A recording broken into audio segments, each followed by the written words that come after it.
L'apprentissage des fondamentaux en vélo, ça ne date pas d'hier? Alors je pense qu'il faut vraiment compléter parce que là, il y a une réelle ambition.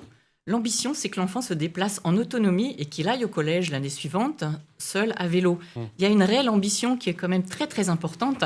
Et pour moi, c'est pas ce que l'on voit parce que pour avoir eu mes enfants dans les écoles ou être au courant de ce qui s'y passe, l'APR par exemple, on appelle ça permis vélo, mais en réalité, lorsqu'ils sortent dans les rues, qu'est-ce qui se passe? Je vous parle de la commune qui est voisine. Eh bien, les gendarmes bloquent la circulation. Donc en réalité, ce ne sont pas des enfants qui sont en circulation réelle sur la voie publique.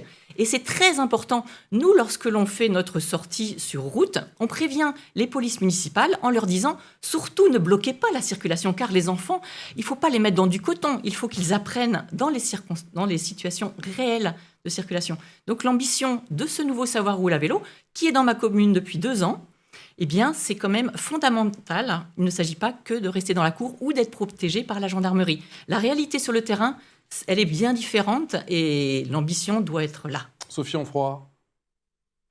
Alors, effectivement, la réalité sur les terrains, je l'entends complètement. Après, c'est vrai que dans le programme, si on regarde vraiment le programme réglementairement, dans le programme de l'APER, justement, dans le cycle 3, ça doit être justement en milieu ouvert, lors de randonnées de plus en plus longues.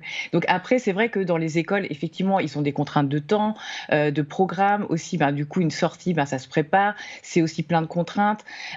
Mais réglementairement, c'est dans les textes depuis plus de 20 ans, en fait, cette possibilité d'être capable de circuler en situation réelle, en autonomie.